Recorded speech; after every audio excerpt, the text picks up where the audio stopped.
Okay, very good. So let us continue on the sutras. And just to remind you what's going on, we have been looking before at the Satipatthana, and one of the things that I wanted to do was to look at the things that support the meditation practice or Satipatthana practice. So this morning we looked at how to purify your mind from ill will in particular, and how to move from ill will gradually over to metta. And the more metta you have, the easier meditation is going to be. It's going to be a very powerful supporting condition for meditation practice. But what is one of the other interesting points about meditation practice, and Satipatthana in particular, is that it is also supported by your outlook. How you look at the world, how you think about life, what is important to you. Outlook, it's called Ujjukaditti in the Satipatthana Samyutta. It means like straight view. And the reason why this matters so much is because your outlook, how you look at the world, how you think about things, that is what gives you your values. That is what is important to you. That is what is significant. That is where you spend, where your mind kind of hangs out with. Those things that are valuable to you. So if you find value in certain things, your mind will go there. If you find value in other things, like meditation practice, your mind will go to the meditation practice. And it's so much easier to meditate when you have the right kind of values than if your values are in the wrong place. So most of you will already have pretty good values. That's why you're here. Otherwise you wouldn't be here. So you already are on the right track. But we need to strengthen that outlook to make it even stronger, to make meditation practice even easier. So this next sutta is about a particular way of looking at the world, and it concerns in particular things like the sensual objects of the world, the sensual pleasures of the world. So it helps you to overcome some of the attachment to the sensual things and then move towards more the spiritual things instead. That is kind of the idea behind the sutta. So it is both good for overcoming sensuality to some extent, but also useful for outlook. It's basically, these are two sides of the same coin, really. And this next sutta is called the Potalya Sutta. It's another sutta that I usually read out on these retreats because I think it is quite a useful one. It is really a number of similes about how to think about sensuality and the spiritual life and how they compare. That's really what it is about. So this is how it goes. Householder, suppose a dog overcome by hunger and weakness was waiting by a butcher's shop. Then a skilled butcher or his apprentice would toss the dog a well-hacked, clean-hacked skeleton of meatless bones smeared with blood. What do you think, householder? Would that dog get rid of his hunger and weakness by gnawing such a well-hacked, clean-hacked skeleton of meatless bones smeared with blood? No, venerable sir. Why is that? Because that was a skeleton of well-hacked, clean-hacked, meatless bones smeared with blood. Eventually, that dog would reap weariness and disappointment. So too, householder, a noble disciple considers thus. Sensual pleasures have been compared to a skeleton by the Blessed One. They provide much suffering and much despair, while the danger in them is great. Having seen this as it actually is with proper wisdom, and then it goes on to something about equanimity. So it kind of, in other words, it evens out your mind when you see these things. You have a sense of equanimity. I'm not going to go on to that because that's taking us a little bit far away from the purpose of this. So the point here, the Buddha is comparing sensual pleasures in the world to a skeleton, a meatless skeleton. That's what he's saying here. And first of all, when we talk about sensual pleasures, these are kama in Pali. It means two different things. Sensual pleasures, on the one hand, is like the desire inside of you for sensual things, like food or whatever it is. That is one aspect of it, but the other aspect of karma is actually the very objects that we desire outside. That's also included in sensual pleasures. So what the Buddha is talking about here is all the things in the world that we would like to amass, that we like to acquire, so as to be able to live what we think is a satisfying life as a consequence. So the sensual objects in the world and also the sensual desire, these are two things that kind of revolve around each other. And what the Buddha is saying here, what the simile of the dog is saying, is that this dog is always running from one butcher shop to another one. It runs to one butcher shop, hoping that the butcher will give him a nice piece of meat. That's what the dog is hoping. He never learns the lesson that butcher never gives nice meat to a dog. This is otherwise a very stupid butcher. Well, maybe not stupid, maybe kind and compassionate, but most butchers are more into money than into being kind to stray dogs. So the butcher goes to the butcher shop, and then of course he gets this bone, and on this bone all that's left is a bit of blood.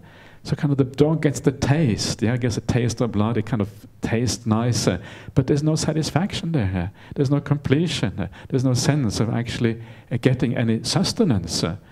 So after kind of licking off the blood, then the dog runs off to the next butcher shop, hasn't learned anything. Next butcher, of course, exactly the same as the previous one. In this simile, all butchers are exactly the same. And again, gets this skeleton and bones smeared with blood. That's all this butcher gets when he goes to the next butcher shop. And then it carries on like that, running on and on and on, never learning a lesson. Then the dog dies. And in his next life, he gets reborn as a dog, because once you get stuck as a dog, it lasts a long time. And you continue running on after new butchers in your next life. Maybe you get reborn in a different country, different kind of butcher in a different country, and then you kind of, but butchers are still the same regardless of which country they live in. It doesn't make any difference. And it's exactly the same when you run after sensual pleasures. Running after sensual pleasures, it doesn't really give any real satisfaction. You get something in your life, you have a meal, and before you know it, you have to have another meal, and you keep on running after these meals all the time. Or you run after relationships, you have one relationship, it doesn't really satisfy you, it doesn't really get you anywhere. You get a new car, you're really happy with the car for a couple of weeks, and then gradually the desire for a new car starts to arise again. You get a house you're very happy with, whatever it is. There's always new sensual pleasures to look forward to somewhere in the future. You always keep running after new things. There's never any final satisfaction. And then you die. And then after you die, you get reborn. And when you get reborn, you still have that craving, it's still inside of you. So you continue running after sensual pleasures. And this it goes on and on and on. And you never find that thing that you're looking for. If you look at the craving inside of you, the craving usually says something like, if you get this, you will be satisfied. That's what the craving says. If you look at what craving says, when you get into this relationship, I know I won't be 100% satisfied, but I'll be pretty satisfied in this relationship. That's what craving says every time. But actually, very often it is not the case. And even if it is the case, the relationship will break up, and then you have to go on to another one. It is always like that. Craving never stops. You just keep on running and running, life after life after life. You've been doing the thing that you're doing now. We have been doing this already hundreds of lives before, thousands of lives before, millions of lives before. How many times are we going to do this? Is it that much fun to keep running around after all of these things? That we really want to do this again and again and again? After a while, you start to see how pointless it is. It doesn't get you anywhere. You're just going round and round and round, doing exactly the same thing, time and time again. There is no final point. There is no purpose to this. There is no aim. There is no goal. Not actually going anywhere. The idea is that, to achieve some purpose, but this has no purpose. It is just doing the same thing over and over and over, endlessly. And this is the problem with sensual desire. And this is why this is the one thing that ties us more to samsaric existence than anything else. Because it is continuous running on, always looking for something in the future. And that looking for something in the future, that craving, is the thing that binds you to samsara. It's like you're projecting yourself on from one life to the next one, again and again and again. Sensual desire is the #1 enemy that ties us to rebirth and ties us to future existence. On and on and on. And the problem is, and the reason why it doesn't work, is because, as I said yesterday, it is a psychological problem. It is a psychological lack of fulfillment that we have. There's something inside of us which is missing. And you cannot fill that psychological gap, that psychological hole. You cannot fill it with external things. Yeah, you cannot expect a wife or a husband or a friend or external phenomena to fill up something which is missing inside of you. It is not going to work. Yeah, that hole is still going to be there, and then you have to start from scratch again. So what this means is that you have to find an alternative way of finding that satisfaction, not through external things, but by developing and changing your mind and your outlook. That is the right way of filling that hole, that incompleteness, that dissatisfaction inside. That is how you have to do it. And you know already what that is. Yeah, you know all the spiritual things that you have to develop. You develop kindness, you develop generosity and all of these things. And when you are kind to someone else, you will notice that that happiness that you get from kindness is a different kind of happiness from the happiness of sensual objects in the world. And the difference is that happiness that comes through kindness is a happiness that gives you happiness right here and right now. It has nothing to do with craving. You feel satisfied. It satisfies you, that kind of happiness. It is a joy in the present moment. It is not something about the future, something that you're always running after. That is the difference. And then you develop that happiness. You develop it first of all through your virtue, your morality, your sila. Then you take that sila into your meditation practice and you develop it by focusing on the breath or whatever. And the joy and the happiness increases and increases.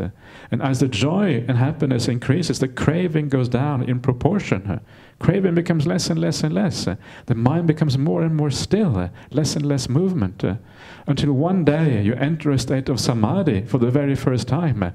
And when you enter that state of Samadhi, which is extraordinarily blissful, absolutely still, all craving is gone. For the first time in your life, you realize you have found the thing that you were looking for all along. This is what you were looking for when you were running after all these objects. This is what the craving was telling you. This is what you will get if you follow the craving. But craving can never give you that. Instead, you find it in a completely different place by practicing the spiritual path. One day, when you get to Samadhi, you actually have found that very thing that you were looking for. You have discovered the answer to the question of the meaning of life. You know this is it. This is what it's all about.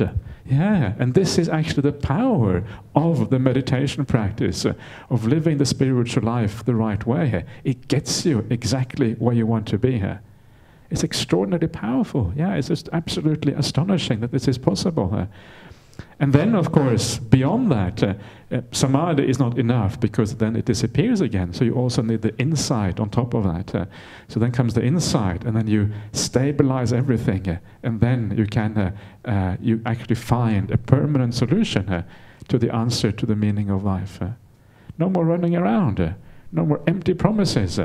Yeah, the real satisfaction, real completion, that hole inside of you, that itch that is never satisfied, suddenly it is gone. No more desire. What does it mean not to have any more desire? What it means is that you just sit here and you don't want to do anything else. Sounds boring, but actually it's not boring at all. It's incredibly satisfying because you're satisfied. Yeah, it's kind of... I hope that makes sense to you here. But that's basically what it is, yeah? You just sit back and you are absolutely happy. When there's no more craving, by definition, you have found the answer to what you were looking for all along here. And you are so happy and content. So that is the simile of the dog, yeah?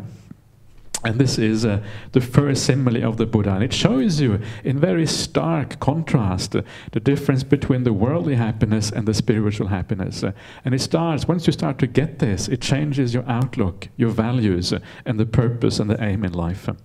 Let's go on to the next one here. Okay, So, householders, suppose a vulture, a heron or a hawk seized a piece of meat and flew away, and then other vultures, other herons and hawks, they pursued it and pecked and clawed it. What do you think, householder, if that vulture, heron or hawk does not quickly let go of that piece of meat, wouldn't it incur death or deadly suffering because of that? Yes, venerable sir, so too, householder, a noble disciple considers thus. Sensual pleasures have been compared to a piece of meat by the Blessed One. They provide much suffering and much despair, while the danger in them is great. So, here we have as an alternative way of looking at the sensual objects of the world. So here you have this bird who has got a piece of meat, and of course again bird is very happy, gets a piece of meat. It's difficult to get hold of for birds, and so you fly off, and when you fly off with that piece of meat, other birds get jealous. They also want that piece of meat, so they fly after you, and they try to rip that piece of meat out of your claws. Yeah, and this is basically what happens in the human realm too. This is what happens with human beings. We finally get something that we like. Finally we get into a nice relationship. Finally we get a nice husband or nice wife, and then somebody else wants exactly the same husband and same wife, and then we start to be fearful. Yeah, someone else might take them away from us. You know what it's like. This is exactly what it's like. Yes, those things that are pleasurable in the world, there's a limited supply of nice husbands and nice wives. Because there's a limited supply, we fight over that supply. Yeah, this is the problem. And not just husbands and wives, but there is a limited resources in general. Not everyone can be as wealthy as what is the most wealthy person right now in the world? Jeff Bezos or something like that. Amazon is probably one of the most wealthy ones. Yeah.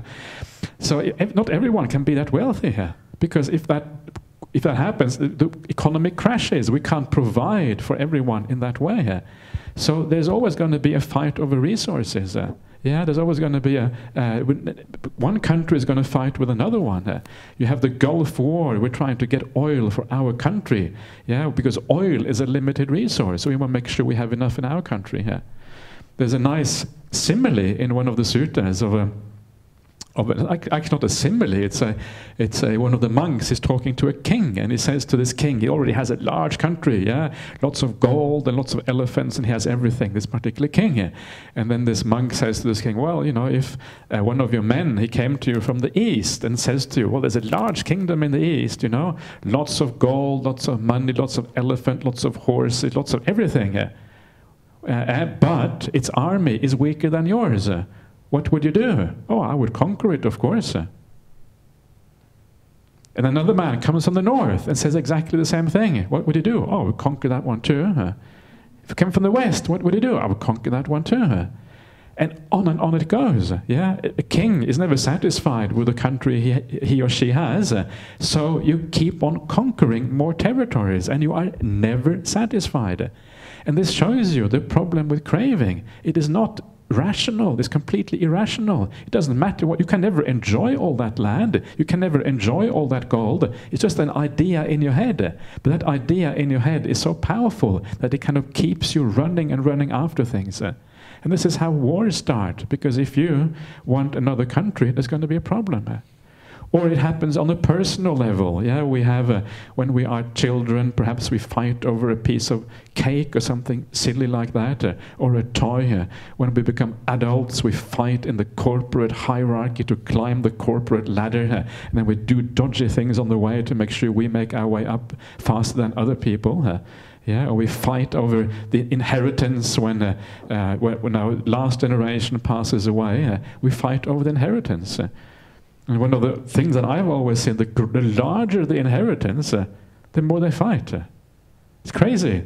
The larger the inheritance, there should be enough to go around for everyone, but the more money there is, the more they fight over it. That's usually how things work, unless you are wise, in which case you don't fight over these things. So this is the problem, yeah? These things, the sensual objects of the world, are always limited, so we always fight over these things. But the spiritual happiness is different. The spiritual happiness is a personal happiness inside of you.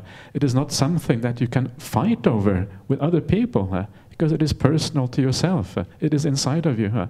In fact, it has the opposite effect, because if you pursue that spiritual happiness, it is a happiness that leads to harmony. You want to live in harmony with people, because that inner happiness you have depends on your external harmony. Yeah, so it has the exact opposite effect. It leads to a better world, a more harmonious world, less fighting over resources, less fighting over the external things. Yeah, it's like a monk, a nun or nun is not going to fight with you over your husband and wife. Yeah, usually anyways, it's hopefully not. Yeah, so it is more safe, it is better, and that is the good thing. So it's a completely different way of looking at things. And this is a very interesting thing, because what this means is that with the sensual pleasures, always comes competition, comes violence, comes problems, comes conflict. Yeah, it always arises out of sensual pleasures. It is inherent to sensual pleasures. That is kind of very off-putting, isn't it? Once you understand that if you are going to pursue essential pleasures in your life, you're also pursuing conflict and problems, because the two always have to go hand in hand. Isn't that kind of unpleasant? It turns you away from these pleasures, because you know that they are impure by their very nature, and they lead to all kind of problems as a consequence. Okay. So that is the simile of the piece of meat and the hawks and the herons fighting over that piece of meat. Then we have the next one. Householder, suppose a man took a blazing grass torch and went against the wind. What do you think, householder, if that man does not quickly let go of that blazing grass torch? Wouldn't that blazing grass torch burn his hand or his arm or some other part of his body, so that he might incur death, or not really deadly suffering, more like death-like suffering is a better translation. Death-like suffering because of that. Yes, Venerable Sir. So too, householder, a noble disciple considers thus. Sensual pleasures have been compared to a grass torch by the Blessed One. They provide much suffering and much despair, while the danger in them is great. So sensual pleasures are like a grass torch. What does that mean? And it means that when you have a grass torch, yeah, you know what a grass torch is? It's like this kind of thing which you light on top, and it's made of grass. And with a grass torch, you first of all you grasp it, you cling to it, you attach to it, yeah, and that is kind of the attachment, similar to the attachment to sensual pleasures, similar kind of idea. Now that grass torch, it gives you some pleasure, because you can see, yeah, if it's dark you can actually see something, so there's some amount of happiness or pleasure, if you like, that comes from that. It is useful to some extent. But because it is a grass torch and you go against the wind, the embers come off very quickly, and before you know it, embers blow onto you, and then your clothes start to burn or something like that. Yeah, so it is problematic. It causes problems. And sensual pleasures are similar in a way, because as soon as you pick up a sensual pleasure, as soon as you attach to something, because that is what sensual pleasures are about, we attach to things. Yeah, you know what I mean? If someone comes and wants to steal from you, what do you say? You say, no, thank you, please leave this my stuff. Yeah, you don't say, yeah, please take it, you know, whatever. That is because of attachment. Yeah, that's what it is, basically. So there's always attachment there with sensual pleasures. As soon as you pick something up, as soon as you acquire something, some degree of attachment occurs straight away. And as soon as you attach, you're asking for trouble. Why? Because anything you attach to, well, first of all, you will have a little bit of fear that you're going to lose it. Yeah, a little bit of fear. You're always going to look out for it. That little bit of fear is already a problem. And down the line, at some point, it will have to go. Yeah, everything we own will have to go at some stage in our life. At the very latest, when you pass away, when you die, it will have to go. And then, if you are very attached, you will have the suffering that comes from that attachment. This is one of the reasons why dying can be so difficult. This is one of the reasons why a little bit of death contemplation can be useful, because it can kind of get you used to the idea of letting go of things. And it can be very beautiful if you can do it in the right way. So don't hold too hard onto that grass torch, because it will lead to death or death-like suffering as a consequence. Now comes the really powerful simile. Householders suppose they were a charcoal pit deeper than a man's height, full of glowing coals without flame or smoke. Then a man came who wanted to live and not to die, who wanted pleasure and recoiled from pain. And two strong men seized him by both arms and dragged him towards that charcoal pit. What do you think, householder? Would that man twist his body this way and that? Yes, venerable sir. Why is that? Because that man knows that if he falls into that charcoal pit, he will incur death or death-like suffering because of that. So too, householder, a noble disciple considers thus. Sensual pleasures have been compared to a charcoal pit by the Blessed One. They provide much suffering and much despair, while the danger in them is great. That is really quite challenging, isn't it? Sensual pleasures are like a charcoal pit, and as so often, the purpose of these similes is to reflect on them, and to think whether the Buddha has a point or not. The purpose is not just to say yes or no, I agree, I don't agree.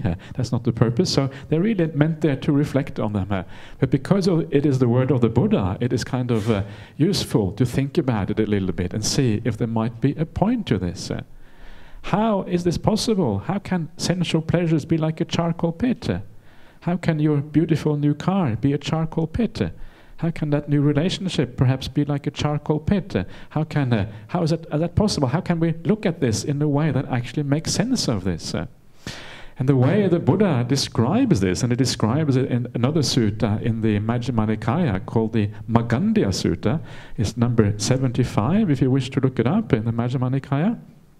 And in the Magandiya Sutta, the Buddha says that it is like a leper. I teach this every time I'm here in Hong Kong. Every time, maybe, I can't remember now, maybe not, but often. I teach it everywhere, actually, because it's kind of powerful. So you may remember this, but he says that it's like a leper. If you are a leper, you have all these sores over your body. Leprosy is not very common in the world anymore, but it exists in certain places, like I think in India there are certain places there's still a bit of leprosy around. And you have all these sores on your hand because of the bacteria that causes leprosy. And what the lepers do, their sores, they itch so badly, it's terribly itchy, that what they do, they go to a charcoal pit and they put their hands or their feet over the charcoal pit and they burn themselves, cauterize themselves to get rid of that itch. That is how bad it is. So you voluntarily burn yourself just to get rid of the itch. And then the Buddha says, well, suppose that leper, he found a doctor. It's quite easy to cure leprosy, apparently. So you find a doctor who cures you, and then the Buddha asks Magandiya, he asks him, well, if that leper was cured, would he still go back to that charcoal pit and burn himself afterwards? Of course not. Of course he wouldn't. Nobody's voluntarily going to burn yourself over a charcoal pit. And then the Buddha asked Magandiya, is it only now that charcoal pit is painful and hot and burning? Or was it also painful, hot and burning before, when he was burning himself? And Magandiya replies, it was hot on both occasions. But on the prior occasion, when he had leprosy, his faculties were distorted. He wasn't able to see clearly. And because he wasn't able to see clearly, he thought that what is actually painful is pleasurable. He thought there was pleasure in something that actually is painful. And then the Buddha replies, well, so too, he says, this is exactly what it's like with sensual pleasures. It appears happy, it appears pleasurable, when actually it is painful. Yeah, this is what the Buddha says about this. So we have to investigate this. How is this possible? And the reason it is possible, and I will give you a simile to explain this. It doesn't apply perhaps to all sensual pleasures, but it happens in certain instances. In particular, if there is a lot of craving involved, it is a craving which really makes the simile work. And the way to understand this is to think about smoking. Have you anyone here ever smoked before? Yeah. Okay. When I was young, I admit, occasionally I would smoke a cigarette. Yeah, and I was never a regular smoker, but just occasionally I smoked a cigarette because I was young and foolish. And I remember it was terrible. Yeah, it was absolutely. You're coughing away and smoking, trying to be cool or something like that, and smoking the cigarette was absolutely nasty. Yeah, you feel like you're filling your lungs with poison. That's what it feels like when you smoke a cigarette. And it is really terrible. But then you see people who get addicted to cigarette smoking, and they love it. Yeah, wow, finally a cigarette. And they're so happy getting that cigarette. Yeah, because... So what's the difference? Is it suddenly the cigarette has turned into something beautiful and nice? Now it tastes like ice cream, but before it tasted like tar? Or is there something else going on? And what is going on there is that it is the craving that is the whole difference. The craving for the nicotine is so powerful and so strong that it turns what actually is an unpleasant thing into something pleasant.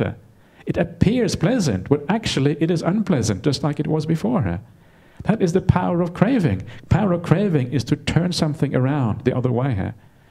It is exactly the same thing with sensual pleasures. Yeah? If the craving is very strong, then something which actually inherently may be painful actually turns out to be pleasurable instead. This is especially when craving is very powerful. So investigate that. And I know that what is interesting is that there has been some experiments done in the modern times where they have looked at people's brains, yeah, and they've actually found that they thought that the pleasure aspect of the brain should light up, yeah, but actually it didn't. It was actually the pain center that lighted up. People should be experiencing pleasure, but actually they weren't. It was painful instead. And there is a distortion there going on in the mind that is actually happening. It's very fascinating because that modern experiment actually fits with how the Buddha looked at these things. So very fascinating. So how come, we are basically trapped in a sense, and we are trapped in this false perception of reality. That is what the Buddha is saying here. So think about that. It is a very challenging idea, but think about the cigarette and you will kind of get some idea of what is happening there. Anyway, let us go on to the next one.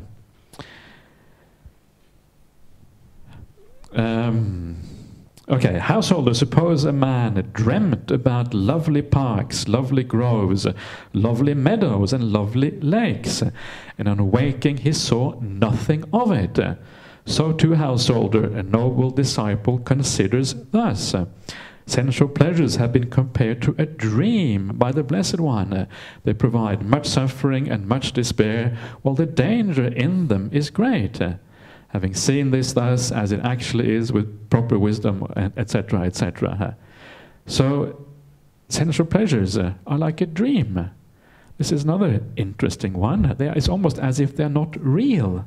Yeah, they are kind of a dream. And a lot of the time, if you think about it, it kind of makes sense.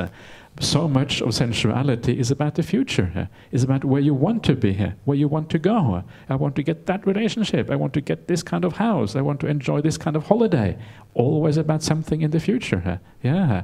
When I was young, I thought about myself, my own career. I thought, I'm going to become like this, have this kind of career. I'm going to have this kind of girlfriend. Yeah.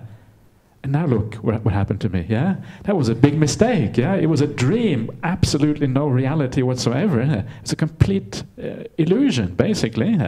I ended up in a completely wrong place. It was a complete waste of time. And a lot of the time, that is exactly what happens, yeah? We dream about these things, and it's actually completely unrealistic. It's not going to be like that. And then instead of learning from that, we just change our dreams. We kind of downgrade our dreams a little bit, especially when you're young, you tend to be a bit conceited about what you can do in the world. So you downgrade the dream a little bit, but you still keep on dreaming. And you keep on dreaming until the day you die. You're still dreaming when you die.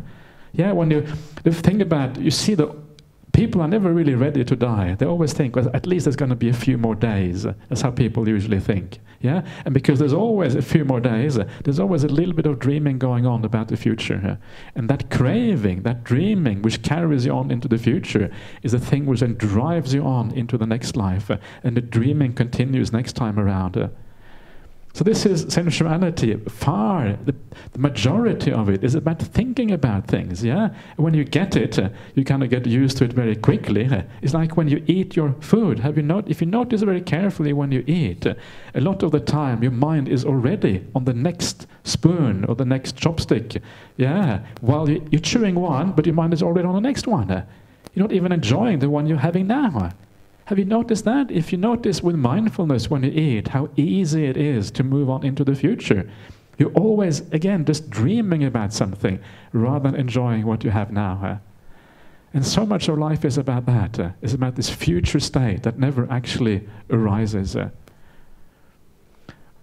Or all the possessions you have, you can enjoy a few of those possessions, but a lot of the possessions you have are just an idea in your mind most of the time. You know you have them. They kind of give you a kind of security, but it's like a dream in your mind, an idea stuck in your mind.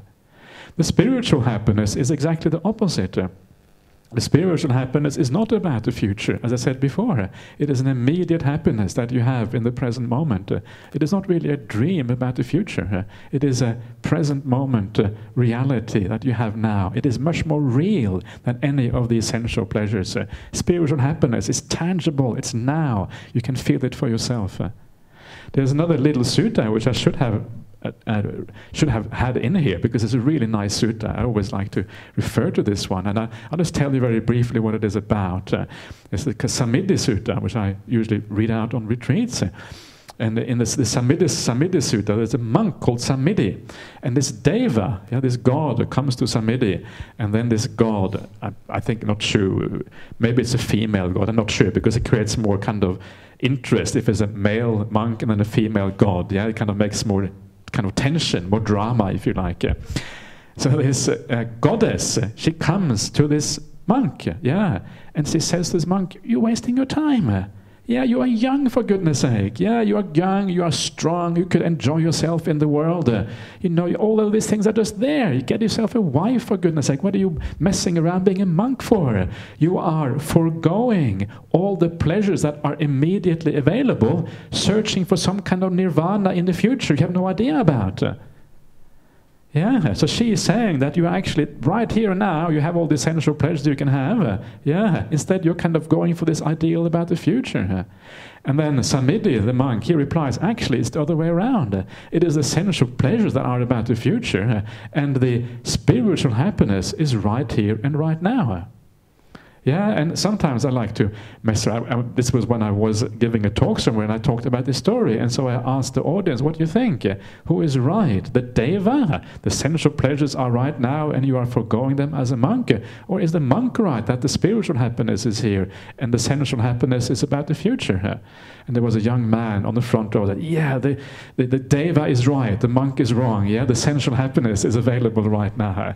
And the whole audience was kind of burst out in laughter, because it was very funny when that happened. But of course, it is actually the monk who is right. And the reason why the monk is right is precisely because of this dream thing. Sensual pleasures are always about something in the future, always about something you are moving towards. You are forever moving towards something, never actually really getting there, always craving more, always desiring more. It's endless. And after a while you realize it's a con job. It is not real. You are kind of being led around by this criminal. The criminal Mara has got you by the nose, leading you on and on and on, never actually delivering the goods, always moving towards something that doesn't exist. Yeah, this is what it is. Whereas the spiritual happiness, again, is actually in the present moment. If you sit down in your meditation, you get your meditation right, suddenly things click in the right way, or you just act on the urge of being kind and being generous to somebody, suddenly the happiness is there, the joy arises in your mind. It's available at any moment, as long as you get it right. It's always available if you get it right. And when it is available, it is in the present moment. Got nothing to do with craving here. So that is the simile of the dream. Yeah, life to most people is like a dream. It's like a blur. Yeah, life is like a blur. You're kind of rushing along, then you die. Then you get born again, rushing along, and then you die. And then you're rushing along, and somebody says, actually, there are these Buddhist teachings here. You say, whoop, stop, wait a minute. And you read the word of the Buddha, and you stop rushing for a while. And if you get it, you may actually stop rushing once and for all. If you don't get it, you keep on rushing again. This is what life is like. Rushing along, filling the graves. This is one of the similes in the suttas. The Buddha says, all we're doing is rushing along, filling the graves. Maybe it's time to stop filling the graves. Have you had enough filling the graves? Have I had enough filling the graves? I think so. There's enough of that already. There's a nice simile somewhere about the amount of bones that we have kind of left behind in our samsaric existence. But I'm not going to go there now, but it's kind of makes this very stark and clear. Anyway, let's go on to the next simile here. Householder, suppose a man borrowed goods on loan, a fancy carriage, a fine jeweled earrings, and proceeded, and surrounded by those borrowed goods, he went to the marketplace. Then people seeing him would say, sirs, that is a rich man, that is how the rich enjoy their wealth. Then the owners, whenever they saw him, would take back their things. What do you think, householder? Would that be enough for that man to become dejected? Yes, Venerable Sir. Why is that? Because the owners took back their things. So too, householder, a noble disciple considers thus. The sensual objects of the world have been compared to borrowed goods by the Blessed One. They provide much suffering and much despair, while the danger in them is great. And again, the idea that sensuality is like borrowed goods, all the objects, all the things that we think that we own in this life, yeah? You have a sense of ownership. But actually, remember, you don't really own any of this. You're just borrowing it. You only have it for a time, and then eventually it all has to go. Yeah, everything you own in this world, one day someone is going to come around, they're going to steal it from you, or it's going to get damaged in the typhoon. I heard you had a typhoon in Hong Kong. Gerald was telling me the trees were all falling over in downtown in Hong Kong. And it's going to come, something is going to take it away. What is that thing which takes it away? It's just nature. Nature comes and takes it away from you. Yeah, we know that that is true. Very often it happens in this life. Your wife or husband, they find someone else, or they die, or they get sick, or whatever, or you leave them, or who knows what happens. But at the very latest, it's always going to happen when you die. When you die, everything has to go. Everything has to be given back. Yeah, so imagine that you live your life. All you do is accumulate things in this life. You build up your bank account, you build up your property, you build up your relationships, you build up your ego, make a big ego, yeah. You build up all of these things. And then, when you come to the end of your life, you have to die. Everything has to go. Your ego is built up on your relationships in this life. Your wealth is built up of things that you have to give back. Yeah, your degrees, your social standing, whatever it is, all of that belongs to this world. Your relationships all belong to this world. If you have invested all your time, all your energy into things that belong to this world, then when this world comes to an end, when you die, you're going to feel empty-handed. You're going to feel like you have wasted your time. There's nothing to take with you into the future. You're going to feel, whoa, this is terrible. I have to let go of everything. I have nothing anymore. I wasted my life. You're going to be on your deathbed. You're going to feel confused. You're going to feel despairing because there's nothing to bring with you into the future. It's a terrible way of dying. So instead of thinking like that, what you do, you start to have a different kind of perspective. You look upon life not as a single lifetime. This is why the idea of rebirth is so incredibly important. Because suddenly you expand your horizons out and you take into account all the rebirths that you may be having in the future. And you ask yourself, how can I invest my life, my time, my energy in such a way that I have something I can take with me into the future? That's how you start thinking. So when you die, you don't feel like you have wasted your time. You don't feel like you kind of get confused and paranoid because you haven't spent your time well. Very often, if all you're interested is in this world, not only don't you do the good things to keep it going in the future, very often you do bad things, to get those worldly things. You take shortcuts, you cheat a little bit, you do all kind of stuff, and you feel really confused when you die, because not only are you going to lose everything, but you have made a worse mind for yourself as well. So once you have this big outlook, you change your investment strategy. Instead of investing everything in this life, you invest something, you invest in the long horizon instead, and you start to think of things in a very different way. So what does it mean to invest for the long term? What it means is to build up a beautiful mind in this life, a bright mind, a mind that is more happy.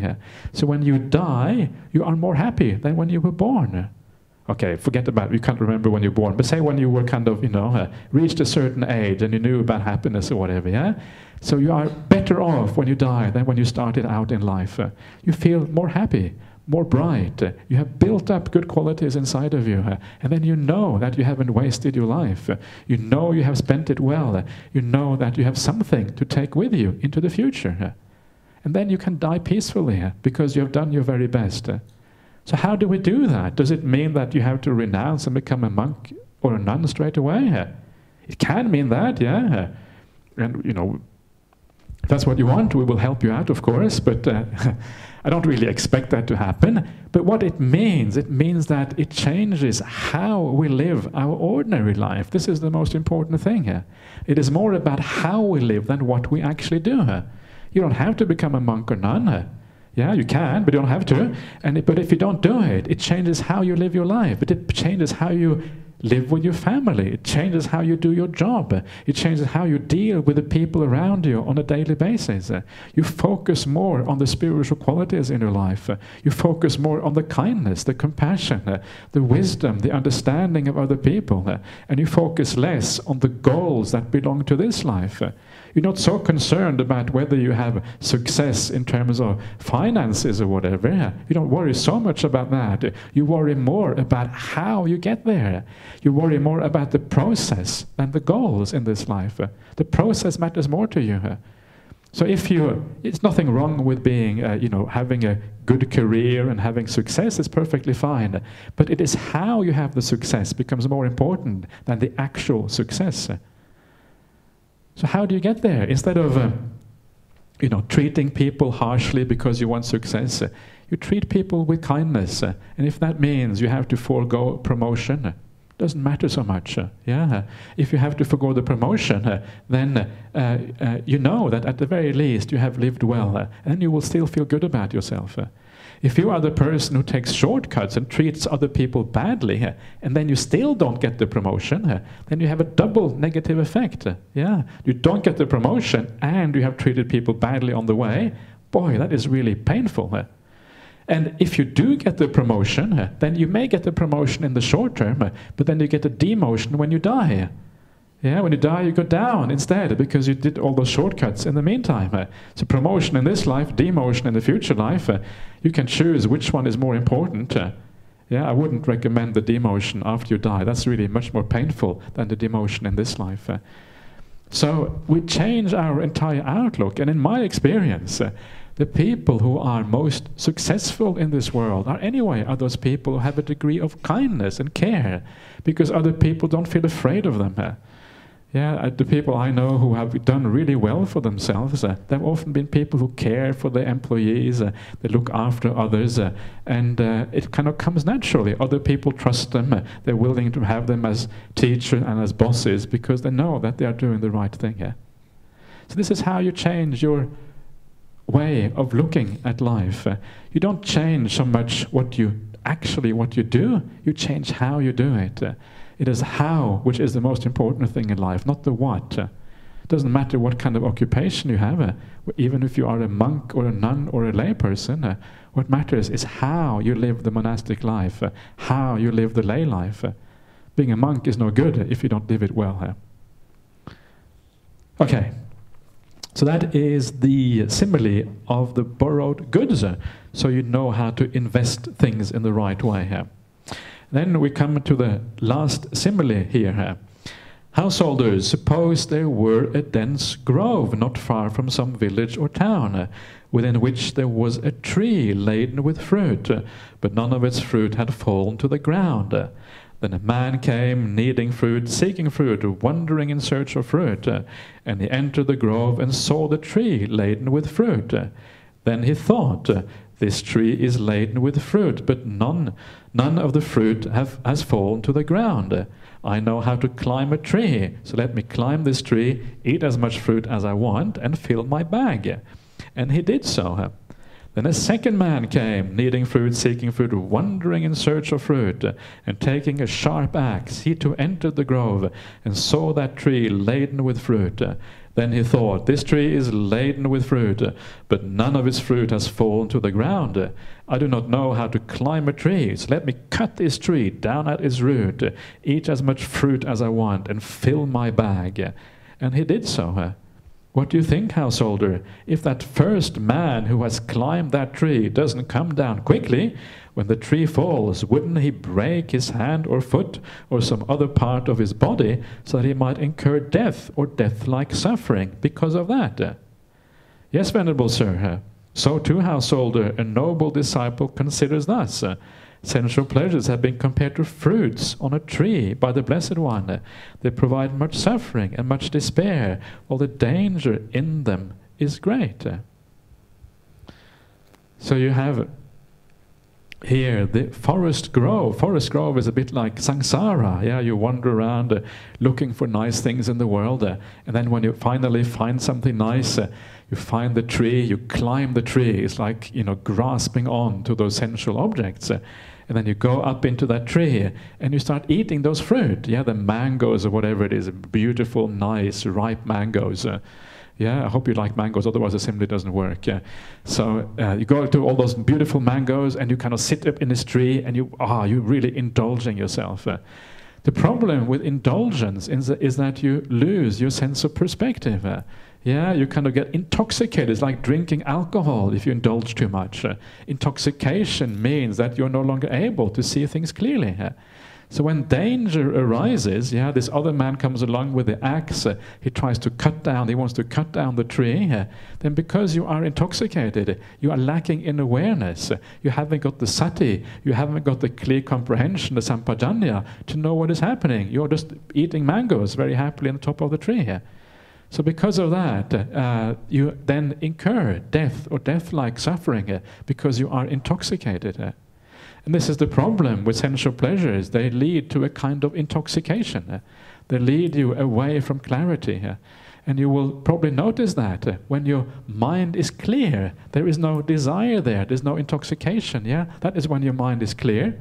If your mind has desires, it's like you are intoxicated. You can't see what is in your best interest. You lose perspective. You can't see the reality of the world anymore. And this is the problem. And this is why we try to reduce this desire for the sensual things in the world, and we try to move towards the spiritual things instead. And there's a beautiful simile which Ajahn Brahm tells, but it also found in the suttas. And that simile shows you the alternative. And this is the next sutta here. I'll just read it out very briefly because we're already running out of time. We started a bit late, so I'm kind of adding a couple of minutes. And this is this next thing here from the Danta Bhumi Sutta, coming next. And this simile is as follows. Suppose Agivesana, this is the Buddha speaking to a fellow called Agivesana. Suppose there were a high mountain, not far from a village or town, and two friends would leave the village or town and approach the mountain hand in hand. Having reached it, one friend would remain below at the foot of the mountain, while the other would climb to the top. Then the friend who remained below at the foot of the mountain would say to the friend who stood on the top, "Well, friend, what do you see standing on top of the mountain?" And the other reply, "Standing on top of the mountain, friend, I see lovely parks, lovely groves, lovely meadows, and lovely ponds." Then the first friend would say, "It is impossible, friend, it cannot happen that while standing on top of the mountain you should see lovely parks, lovely groves, lovely meadows, and lovely ponds." Then the other friend would come down to the foot of the mountain, take his friend by the arm, and force him to climb to the top of that mountain. After giving him a few moments to catch his breath, he would ask, "Well, friend, standing on top of the mountain, what do you see?" And his friend would reply, he's a little bit embarrassed now probably, "Standing on top of the mountain, I see lovely parks, lovely groves, lovely meadows, and lovely ponds," feeling a bit sheepish.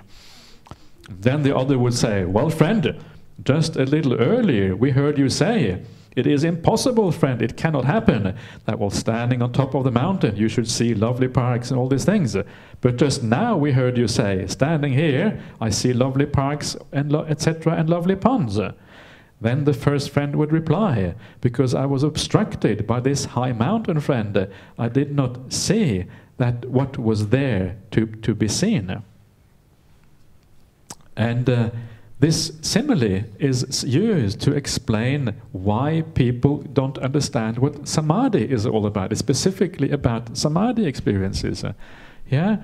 And the thing here is that when you climbing the mountain is like a simile of getting above the jungle. In the previous simile, the two friends were wandering around the jungle. They come to the tree laden with fruit. And they are always in the jungle. They can't really see what is important. But to be able to understand reality properly, you have to elevate yourself out of that jungle. That is like climbing the mountain. And when you climb the mountain, you get the bird's eye view. Suddenly, you can see what is going on. This is what climbing the mountain is all about. Ajahn Brahm also gives the simile when he went on a holiday in Central America before he became a monk, which is a long time ago now, 50 years ago or something. And you climb up, and suddenly you get a different view of reality. Suddenly you understand what's going on, because you are above all of these things. You can see the ponds, the meadows, as it says here, the lakes, and all these kind of things, and you know what is happening. And it's exactly the same thing with our meditation practice. In ordinary life, we don't know that even Samadhi is possible. You know, this fellow in the simile here, he didn't believe in Samadhi. It's absolute rubbish, this Samadhi stuff. Yeah, sure, you can kind of go within yourself and find this kind of, one-pointedness. That's what he's saying in there. I haven't actually taken that part of the sutta in there. But then, when you do withdraw from the world outside and you go inside of yourself, what you are doing is that you are elevating your mind above all the sensual things in the world. You're withdrawing from that. And then one day you're completely withdrawn. And when you're completely withdrawn, it's like you get the bird's eye view from far above. And suddenly you can understand what sensual pleasures are all about. This is the meaning of the simile here. You're like drawn up. Now you understand. Only when your mind has completely withdrawn from the jungle of sensual objects and desires is it possible to understand what sensuality is all about. Only then can you actually get this. And what is interesting about this simile is that, when you are below, you are obstructed by this mountain, and this mountain is a simile for the 5 hindrances. Or it is a simile for ignorance, for avidya. You don't know what's happening here. So to be able to do that, you need someone to guide you. You need a kalyana mitta. You need a good friend. Who is that good friend? Well, in the simile, it's the guy who just grabs him by the arm and pulls him along. Okay, I'm going to show you. So sometimes the Buddha comes and he grabs you by the arm. And sometimes you may not be willing to do it because you think the Buddha is asking too much. But somehow there's something very powerful about these teachings, something very compelling. It feels right, even though you're kind of resisting it a little bit. You know what I mean? It's a kind of the Dhamma is always like that. It is powerful and strong, but still we resist a little bit because we are kind of in two minds about this. And then the Buddha is so persuasive, he pulls you to the top of the mountain. The Buddha is the kalyana mitta that makes it accessible also for you and draws you to the top. And then you see, and then when you see that, you bow down to the Buddha in a new way that you have never bowed down before, because you understand that he has given you the highest gift that any human being can possibly give you.